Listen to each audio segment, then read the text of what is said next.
Good evening, class 12 students. This video is for economics, and we are continuing with the topic on demand. In my last video, I explained to you what is demand curve. Okay, and now, and I told you that demand curve basically slopes downwards towards the right. Okay, now today we'll discuss in this video reasons for downward slope of demand curve. So, first reason is that law of diminishing marginal utility is applicable. That's why demand curve slopes downwards towards the right. It has a negative slope. Means why there is an inverse relationship between the price and the quantity demanded. Why basically when the price rises, people buy less quantity, and why people buy more quantity when the price falls. So law of diminishing marginal utility basically states that a consumer, as and when he consumes more and more units of a commodity, जब एक consumer एक product का और एक के बाद एक unit consume करेगा, तो हर additional जो unit वो consume करेगा उससे उसको utility तो मिलेगी, लेकिन वो utility पिछले वाले unit से कम होगी. तो पहली चीज तो ये कि a consumer consumes a commodity because it gives him utility. हम वो चीज खरीदेंगे जो हमें यूटिलिटी देती है. यूटिलिटी क्या है? जो हमारी वांट को सेटिस्फाई करती है. Utility is the want satisfying power of a product. Now, a consumer aims to maximize his satisfaction by spending money on a commodity. Economics में हम एक रैशनल कंज्यूमर को लेते हैं जो होश में चलता है, पैसे को ढंग से खर्च करता है, और वो उसका उद्देश्य होता है अपने सेटिस्फैक्शन को, अपनी यूटिलिटी को मैक्सिमाइज करना. ओके, जितना भी वो खर्चा करता है. और ये यहाँ पे एक I indicate with pen where I am reading so that you also keep a track बेटा. और यहाँ पे एक फंडा है कि सेटिस्फैक्शन इज मैक्सिमम, यहाँ रीड कर रहा हूं मैं, when the marginal utility of a commodity is equal to its price. अब marginal utility का concept समझेंगे. Marginal utility is the additional utility obtained by consuming an additional unit of a commodity. इस चीज को ऐसे समझो कि suppose you are having mangoes. तो पहला आम आपने खाया, मैं पूछता हूँ कितने का सेटिस्फैक्शन मिला आपको. तो पहली बात, ये प्रश्न अपने आप में अजीब है. आप बोलोगे बड़ा मजा आया, बड़ा टेस्टी है. मैं बोलूंगा नहीं, कितना मजा आया, कितना सेटिस्फैक्शन मिला. You will not be able to quantify it. आप उसको क्वांटिटी में नहीं दे सकते ना, बट स्टिल मैं कहता हूँ चलो ऑन अ स्केल ऑफ 10 बताओ कितना टेस्टी लगा आपको. तो आप कहते हो सर 10. फर्स्ट मैंगो ने मुझे 10 का सेटिस्फैक्शन दिया. आई यू अंडरस्टैंडिंग? फिर तुमने सेकंड मैंगो खाया, तो सेकंड मैंगो भी टेस्टी था, बट क्योंकि ऑलरेडी आप खा चुके हो, ओके, तो सेकंड जो दूसरा मैंगो आपको सेटिस्फैक्शन या यूटिलिटी देगा वो पहले वाले मैंगो से थोड़ी कम होगी. तो लेट्स से मैंने फिर पूछा भाई दूसरे मैंगो ने कितना सेटिस्फैक्शन दिया, तो आप लेट्स से बोलोगे 8. 10. फर्स्ट मैंगो ने दिया था 10 का. यूटिल्स एक इकोनॉमिस्ट ने कहा था, यूटिलिटी को हम अगर क्वांटिटी में नापना चाहते हो तो इसे यूटिल का यूनिट दे सकते हैं. तो ऑन अ स्केल ऑफ 10 आप कह रहे हो पहले मैंगो ने आपको सेटिस्फैक्शन दिया 10 का, दूसरे ने दिया 8 का, थर्ड खा लिया आपने, तो थर्ड ने भी सेटिस्फैक्शन दिया, बट ऑलरेडी 2 मैंगोज आप ऑलरेडी खा चुके हो, तो थर्ड मैंगो आपको सेटिस्फैक्शन देगा 8 से भी कम का. लेट्स से आप कहते हो 6 का. It's like that. तो इस एग्जांपल में क्या आपको समझ आ रहा है? As we go on consuming a product same commodity के, और हम यूनिट्स कंज्यूम करते रहते हैं, तो सेटिस्फैक्शन तो मिलता है. हर एडिशनल यूनिट हमें सेटिस्फैक्शन दे रहा है, बट वो सेटिस्फैक्शन का लेवल क्या हो रहा है? कम होते जा रहा है. Is that clear? यही कहता है, यही नियम है law of diminishing marginal utility का. यही कंसेप्ट है बेसिकली. ये कहता है law of diminishing marginal utility states that as more and more units of a commodity are consumed, every additional unit of the commodity gives lesser satisfaction to the consumer. दूसरा उदाहरण ले लो. Let's say मैं movie buff हूँ, मैं movies का बड़ा शौकीन हूँ, और लेट्स से कोई मैं मूवी गया, लेट्स से डर मूवी आई थी शाहरुख खान की, तो बहुत ही जबरदस्त मूवी थी, प्लॉट अच्छा था उसका. तो पहली बार मैंने देखी, तो पहली बार बहुत ही मजा आया. मैंने कहा यार तो दूसरी बार भी देखनी पड़ेगी, प्लॉट अच्छा है, सब कुछ बड़ी और एकदम नेगेटिव रोल है. सेकंड टाइम में गया, बट सेकंड टाइम पूरा प्लॉट पता था, एंड में क्या होगा मेरे को पता था, तो सेकंड टाइम भी मजा आया, लेकिन फर्स्ट टाइम से कम मजा आया. फिर मेरा दोस्त आया था, उसने कहा चल थर्ड टाइम भी चलते हैं, तो तीसरी बार भी मैं चला गया डर देखने. तो तीसरी बार भी मजा आया. I enjoyed the movie, but not as much as I enjoyed for the first time और the second time. Is that clear? अब मान लो एक और दोस्त आया, उसने कहा चल यार डर मूवी एक बार देख ले. मैंने कहा यार 3 बार मैं ऑलरेडी देख चुका हूँ, फोर्थ टाइम तो यार नो झेल हो जाएगी, इट्स लाइक दैट। समझ रहे हैं आप मेरी बात? तो वही मूवी जो पहली बार मुझे बहुत अच्छी लगी, बार बार क्या होता है, उसका क्रेज धीरे धीरे क्या हो जाता है, कम हो जाता है, फिर वो बोर कर देती है। तो this is what is law of diminishing margin utility. मैंने दो एग्जांपल दिए, मैंगो का और मूवी का। Movie is also product, but it's not tangible. We go to a hall and we consume it by getting ourselves entertained for 3 hours or 2.5 hours. Now, I hope it's clear. Marginal utility falls with an increase in consumption of a commodity. ये मैंने बताया आपको। Therefore, a consumer will buy more quantity of a commodity only when its price falls. अब इसको मैं यहाँ समझाना चाहूंगा आपको। Pay attention। देखो यहाँ पर अब जैसे आप इसको ऐसे समझो कि एक कुछ पैसे हैं मेरे पास, you know money, a sum of money I am having, और एक प्रोडक्ट है, समझ रहे हो?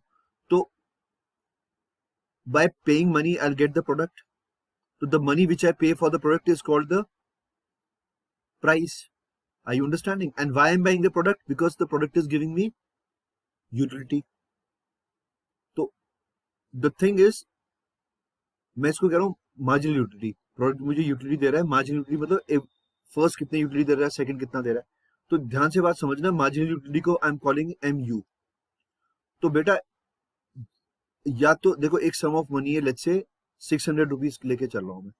600 रुपीज की एक शर्ट है, तो मैं मेंटली कैलकुलेट करूंगा कि मेरी जेब से 600 रुपए जाएंगे, अब वो शर्ट मुझे कितने का बेनिफिट देगी। Understand it this way. अगर मुझे लगता है कि 600 रुपीज कम है, बेनिफिट मुझे ज्यादा का मिल रहा है, शर्ट खरीदने से मुझे ज्यादा यूटिलिटी प्राप्त हो रही है, तो मैं खरीद लूंगा। भाई ऐसा है, वो पैसे मैं रख लूं तो वो भी पैसा मेरी सेविंग है, वो भी यूटिलिटी दे रहा है। या मैं उसके बदले में प्रोडक्ट खरीद लूं, प्रोडक्ट भी मुझे यूटिलिटी दे रहा है। तो आदमी प्रोडक्ट कब खरीदता है, एक कंज्यूमर प्रोडक्ट कब खरीदता है, जब उसको लगता है कि मार्जिनल यूटिलिटी अधिक है, मतलब marginal utility given by the product is more than the price, ये कंसेप्ट है, या बराबर है उसके। आई क्वांटिफाई दिस, सब समझ आ जाएगा। I am erasing this basically and I tell you what I am trying to say with the help of numbers. ठीक है? तो बेटा just wait, let me erase it properly now। देखो, let's say the price of a cotton shirt is rupees 600, ये zoom करके चलते हैं। तो अब यहाँ पे नंबर ऑफ शर्ट्स में यहाँ लिखूंगा, और ऑब्वियसली उसका जो प्राइस है वो यहाँ आएगा, एम यू यहाँ पर है, मार्जिनल यूटिलिटी, एम यू लिख रहा हूं मैं इसको।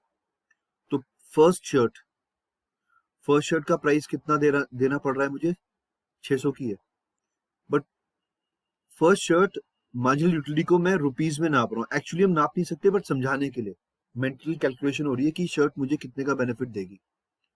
तो मुझे ऐसा फील हो रहा है कि शर्ट बड़ी स्मार्ट है, 600 रुपीज आई हैव टू पे, but it is worth rupees 900।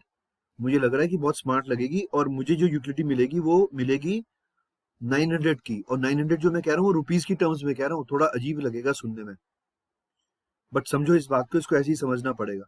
तो मेंटल कैलकुलेशन हो रही है मेरी, जो बेनिफिट यानी कि मार्जिनल यूटिलिटी ये शर्ट देगी पहले मेरे को, वो मैं कैलकुलेट कर रहा हूँ दिमाग में कि यार है बहुत स्मार्ट, ये तो वर्थ 900 की होनी चाहिए, लेकिन मेरी जेब से कितना जा रहा है, 600। तो ऐसे में कंज्यूमर क्या करेगा, मैं क्या करूंगा, मैं खर्च कर दूंगा। 600 rupees I will pay and I get the shirt, because shirt मुझे ज्यादा की यूटिलिटी दे रही है। अच्छा, अब मैं आता हूँ सेकंड शर्ट पे। सेकंड शर्ट भी कितने की पड़ रही है, फिक्स प्राइस है, मान लो 600 का है उस दुकान पे, अनब्रांडेड शर्ट्स हैं। और मुझे लगता है कि अब सेकंड शर्ट, क्योंकि ऑलरेडी एक कॉटन शर्ट हो गई है, तो मैं मेंटली कैलकुलेट कर रहा हूँ कि the second shirt will give me a benefit of 800, marginal utility of rupees 800। Again, don't get confused, marginal utility is the satisfaction utility given to me by the second shirt। Now utility is something psychological in nature, but समझाने के लिए उसको rupees में मैं लिख रहा हूँ। आपको समझ आ रही है बात? कैलकुलेशन कर रहा हूँ कि जेब से 600 जा रहे हैं, बट बेनिफिट मुझे ज्यादा का मिल रहा है इन टर्म्स ऑफ रुपीज। तो मुझे लग रहा है कि यार रुपीज 800 वर्थ का यूटिलिटी दे रही है सेकंड शर्ट, जेब से खाली 600 जा रहे हैं, तो ये भी फायदे का सौदा है, I buy. Are you understanding? Then third shirt is of obviously 600, and the thing is अब ऑलरेडी 2 कॉटन शर्ट्स हो गई हैं, तो लेट्स से मेरे दिमाग में कैलकुलेशन आ रही है, as I told you law of diminishing marginal utility will apply as we go on consuming more and more units of a product, marginal utility decreases. तो लेट्स से मेरी कैलकुलेशन में जो थर्ड शर्ट है मुझे जो marginal utility दे रही है, satisfaction दे रही है, वो रुपीज की टर्म्स में 600 का दे रही है, 600 का। तो यहाँ पे क्या हो रहा है बेटा, जो मेरी जेब से पैसा जाएगा वो 600 है, और जो यूटिलिटी मिलेगी थर्ड शर्ट से वो भी ₹600 है, ये बराबर है। तो एक्चुअली ये पॉइंट है मेरे मैक्सिमम सेटिस्फैक्शन का। थ्योरी चल रही है अभी पूरी, ये मैक्सिमम सेटिस्फैक्शन का ये पॉइंट है। तो बेसिकली मैं 3 शर्ट्स खरीदूंगा। I you understanding? अब इस बात को समझो कि दुकानदार मुझे कहता है कि भाई साहब आप एक फोर्थ शर्ट एक और ले लो, शर्ट ले लो एक और। तो फोर्थ शर्ट कितने की पड़ेगी, वहां पे क्या प्राइस लिखा हुआ है, 600 की। और मेंटल कैलकुलेशन क्या है कि अब अगर मैं एक और शर्ट लेता हूं, 3 तो ऑलरेडी हैं, तो फोर्थ शर्ट से मेरी जो मार्जिनल यूटिलिटी होगी वो और कम होगी, पिछली वाली से और कम होगी। लेट्स से मैं मेंटली कैलकुलेट कर रहा हूँ यार, 3 तो ऑलरेडी हो गई हैं, तो फोर्थ शर्ट मेरे को सेटिस्फैक्शन देगी कितने का, ₹500 का। ये मेरी कैलकुलेशन है। तो ये बेटा यहाँ पे क्या हो रहा है, यहाँ पर जो प्राइस है जो मुझे देना पड़ रहा है वो तो 600 है, और जो यूटिलिटी जो बेनिफिट मुझे फोर्थ शर्ट दे रही है वो कितने का दे रही है, 500 का। तो मैं खर्च नहीं करूंगा। I you understanding? Being a rational consumer मैं फोर्थ शर्ट नहीं लूंगा। मैं तभी लूंगा, मैं क्या बोलूंगा शॉपकीपर को कि ठीक है फोर्थ शर्ट भाई साहब ऐसा है, 3 तो मैं ले रहा हूँ, फोर्थ शर्ट आप कहते हो कि मैं लूं, तो भैया थोड़ा डिस्काउंट दो आप मुझे। और मैं इंसिस्ट करूंगा कि मुझे कितने का डिस्काउंट है, 500 का। बात को समझना, अगर मैं ब्लू पेन से लिख रहा हूँ या समझाने के लिए, अगर मैं अगर वो मुझे बोलता है कि भाई चलो ठीक है आप ले लो फोर्थ शर्ट और मैं आपको कितने का लगा दूंगा, 500 की लगा दूंगा। बात को समझना, तो मेरा प्राइस जो मेरी जेब से जा रहा है वो मेरे मार्जिनल यूटिलिटी के बराबर हो गया, तब मैं फोर्थ शर्ट खरीदूंगा, नहीं तो मैं नहीं खरीदूंगा। अगर वो बोलता है फिक्स प्राइस सॉरी 600 की ही मैं दूंगा, तो मैं फोर्थ शर्ट नहीं लूंगा, क्योंकि मेरा मैक्सिमम सेटिस्फेक्शन कहां पर मुझे प्राप्त हो गया, थर्ड शर्ट पे, जहां पे मेरा प्राइस जो है वो बराबर हो गया मार्जिनल यूटिलिटी के जो मुझे तीसरी शर्ट ने दिया। I hope it is clear. ठीक है, तो ये थ्योरी है, रियलिटी में हम इस तरह से नहीं करते हैं। हाँ, रियलिटी में हम ये जरूर करते हैं दिमाग में, जब जब हम कोई चीज खरीदने जा रहे होते हैं कि हमारी जेब से कितना पैसा जा रहा है और वो चीज हमें कितने का बेनिफिट देगी। आई यू अंडरस्टैंडिंग? सपोज नाइकी का शू है, जो मैं वैसे बता रहा हूँ प्रैक्टिकली हम कॉस्ट एंड बेनिफिट एनालिसिस कैसे करते हैं। तो नाइकी का शू जो कि मान लो 5000 का है और मुझे बड़ा अच्छा लगा, लेकिन मुझे मेरे अपने बजट के हिसाब से मुझे लगता है नहीं यार 5000 रुपीज महंगे हैं मेरे लिए, तो मैं नहीं खरीदूंगा उसको, क्योंकि मुझे लगता है प्राइस मेरी जेब से ज्यादा जाएगा और उतना बेनिफिट कम है। बट हाँ, अगर वहीं पे सेल लगी नेक्स्ट मंथ 50% डिस्काउंट की नाइकी शोरूम में, और वो 2500 का दे रहे हैं, that pair of shoes now is costing ₹2500 and Nike brand है, तो क्या हुआ, प्राइस कम हो गया, तो बेनिफिट नाइकी का ब्रांड मिल रहा है, अच्छा शूज मिल रहा है। तो मैं मेरे दिमाग में क्या कैलकुलेशन हो रही है कि जो कॉस्ट है, जो मेरी जेब से पैसा जा रहा है 2500, उसके बराबर मुझे यूटिलिटी मिल रही है, तो then I will buy it. It's like that, we do that, but we don't do it on paper. I hope it's clear. And then I move on with the next reason, के reasons for downward slope of demand curve. ऐसा क्यों होता है? तो एक होता है income effect बेटा। हो सकता है ये वीडियो 15 मिनट्स का है, तो शायद मैं इसमें पूरा ना कर पाऊं। I'll conclude here only. I'll make another video for covering other points. I'll continue with reasons for downward slope of demand curve in my next video. ये जो पॉइंट था इसमें काफी एक्सप्लेनेशन चाहिए था, इसलिए सारा टाइम कंज्यूम हो गया। I hope it was clear. Okay fine, I am